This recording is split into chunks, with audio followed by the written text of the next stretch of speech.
Hi, Nak. Good afternoon. Okay.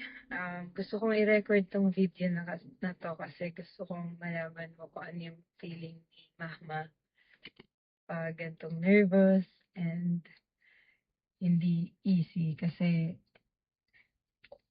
merong pupuntaan si Mama ngayon na medyo game changer para sa atin, para sa company na binubuo natin. So, okay. Ba't ko to gustong i-record? Gusto ko kasi malaman mo kung ano yung nasa isip ni Mama habang nangyayari to. And gusto ko rin i-share sa'yo kung ano yung dapat daw na maramdaman natin pag nandito tayo sa high pressure or high stake or haharap sa high stake negotiation somehow.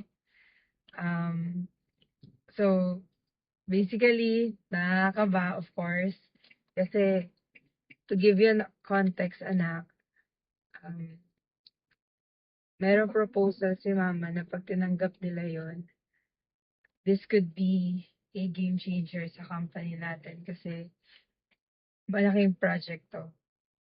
Malaking project as in. It can stabilize yung company natin na maging profitable na. Instead na 5 years, next year, possible, profitable na tayo. Ayun, ganong klaseng game changer. Ngayon, syempre, yung desisyon nasa kanila kung i-approve ba nila, kung i-accept ba nila yung proposal natin. I'm eyeing na or I'm expecting na makikipag-negotiate sila ngayon, pero to what extent? Like, hanggang saan? So, meron na akong ginawang buffer na, kunyari, let's say, yung sinabi kong price, I'm ready up to certain amount na pwede nilang itawad, then mapapa-oo pa rin nila ako.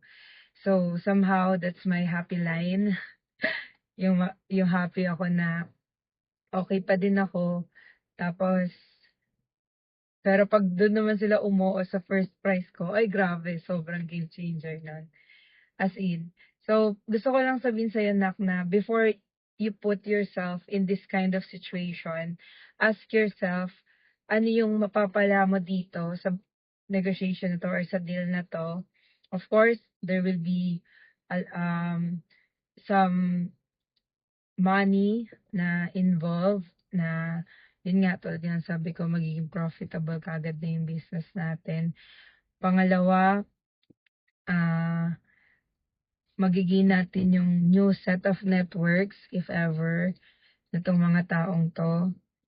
Pangatlo, it will raise the standard of our company into much more few levels. Para siyang, alam mo yung mga level na add up ni Super Mario.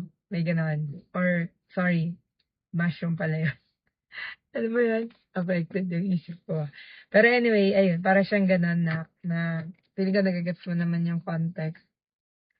Tas ano naman yung mangyayari pag hindi nangyari tong deal na 'to. So, dapat isipin mo din yun kasi para at least alam mo sa sarili mo na pag nawala tong deal na 'to or hindi ka nila i-lowball masyado and alam mo yung limit mo. Kaya dapat talaga mag-set ka ng happy line mo na pag dun ka sa level na yon, okay, tatanggapin ko yung deal na yon, tapos okay pa din ako. Okay in a way na hindi na happy pa rin akong gawin yung work na 'to kahit sa gano'ng line lang ako napunta, parang gano'n. So, alamin mo 'yon dapat, yung happy line mo, yung best na price mo kung sakali. And of course, si mama nagsisimula pa lang din sa negotiation. So, meron akong mga nabasang books and techniques na inaral ni mama along the way sa ilang years ko na ring buhay. Pero ayun, nakakakaba pa rin palagi. Pero ayun, iniisip din ni mama na pag nangyari 'tong deal na 'to, for sure gusto ni God na mangyari 'to kasi hinipo niya yung mga taong 'yan umoo sa price na sasabihin ni mama mamaya. And then, pag hindi nangyari, it means na hindi pa ito yung right time. And you should be okay with that. You should be okay kasi siyempre 'pag inisip mo yung mga delays talaga minsan, yan yung nagpapalakas sa'tin. Perhaps baka meron pang kailangang matutunan si mama na kailangan sa future events ng bigger purpose na puwede kong mapagdaanan. So ayun yun lang yung gusto kong sabihin sa'yo. Nakakaba, so good luck sa'tin. Siguro, ta-try kong mag-vlog if ever kung ano man yung mangyari mamaya, pero depende sa emotion, of course. Depende. So, we'll see, we'll see. I'll update you kung ano man yung mangyari dito. Or baka pag ano man, okay, meron napakalakas na motor na dumaan. Or pag sa future man, kung sakali na, tsaka ko na lang ikukwento sa'yo. Depende kung maalala ni Mama i-video yung result neto. Okay? So, yun lang na. Thank you. Ingat ka dyan. Love you. I will love you forever.